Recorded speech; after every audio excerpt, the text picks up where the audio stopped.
All right, I'm going to speak really plainly here. Some might like it, some might not.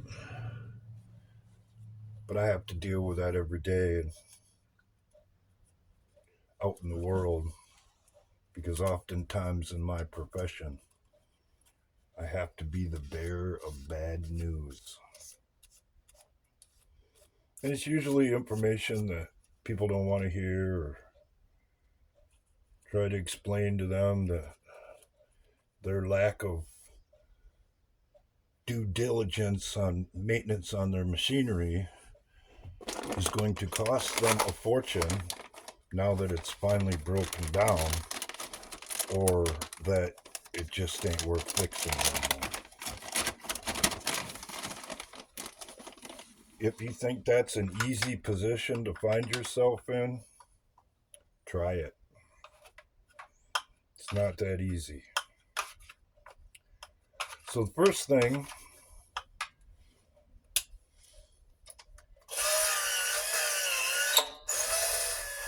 I can't answer comments that YouTube doesn't allow me to see.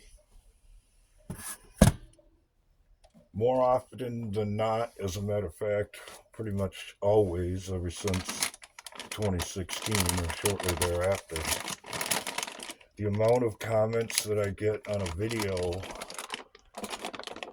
never matches the amount of comments that I'm notified of. A lot of times I'll get a notification of a comment and see it and go to reply to it in the video and it won't be there. So I'm not ignoring you. I'm not blowing you off. I don't know it's there. And how can you respond to something you don't know about? Sometimes I'll put up a response in the comments section that, yes, I got a notification, but no, I can't see it, or what have you. It's a perfect example of the rigged game that the left plays. Personally, I think they've lost control of their employees, and that some of them ride roughshod over whatever region they're supposed to be in control of, and some of them are a little bit more kind about it, I guess you could say. But apparently, whoever has the authority over my region and this channel, they're a real asshole. And they believe in the doctrine and the narrative that the left puts out so hard that they screw with whoever they can, whenever they can. And seeing as how I made my position clear early on that I'm all about freedom and the Constitution, that put me on a list, and that's just the way it is.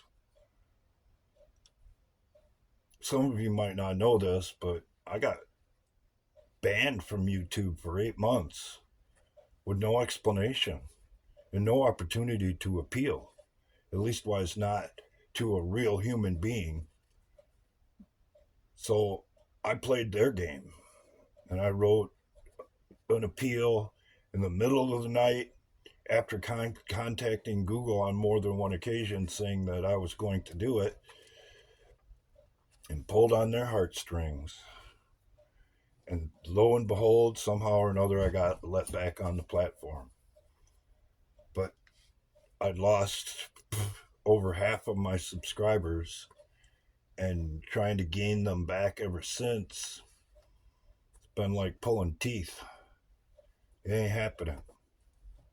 As a matter of fact, the censorship, in my opinion, has gotten even worse, because I'm lucky if I can break 20 views with 261 subscribers. The smaller a channel is, the more obvious it is what they're doing. If you have hundreds of thousands or even thousands of subscribers, you can explain away a lot of what happens on YouTube. But when you only have a few, it's really obvious. as to what they're doing. So, as I have said before, those of you who do get to see my videos, consider it to be exclusive content, because not everybody's allowed access to the stuff that you're seeing. Does that make you special or give you a leg up? No, not really. Because for the most part, people still, even after all the examples set, don't really know what's going on. And that's sad. It all comes down to something I've said from the beginning, and it's been years now since I first said it. What wouldn't you do? What wouldn't you say to avoid the penalty for treason? They can't stop. They won't stop because their crimes are too great. And that's demonstrated more and more every day. And from a legal standpoint, the people who are involved in instituting the practices and policies, and I can use whoever screws with my channel as an example, they're complicit in the conspiracy to undermine our Constitution, and in my opinion should be subject to the full penalty of the law should our Constitution ever be restored. So the reason my videos seem impromptu is because they are. I never prepare a script. I never mull over how to format my content. I never worry about what's in the background. It's the information that's key. And if you don't want to hear it, what the hell are you doing here in the first place?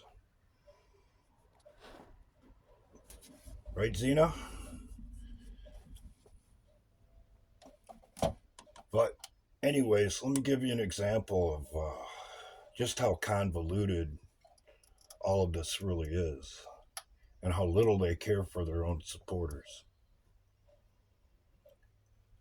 If you can convince a woman that she's a man and a man that he's a woman, they won't reproduce.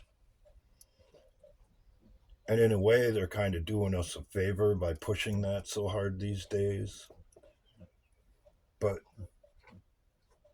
it's a demonstration about their belief in depopulation and how little they care for their own supporters as they make them believe that they're all about them. Case in point, those who jumped in line so fast to take what I call the con jab were their very own people. And it's coming out more and more lately that their very own people have suffered the most because of it. Yet they still defend their leaders. They still stay loyal to the very people who are taking advantage of them and telling lies. That's why I have and will continue to compare all of this to an IQ test. Because if you're not smart enough to see that, you better wear Crocs, because your shoes are going to constantly come untied because you don't know how to tie them. Take care.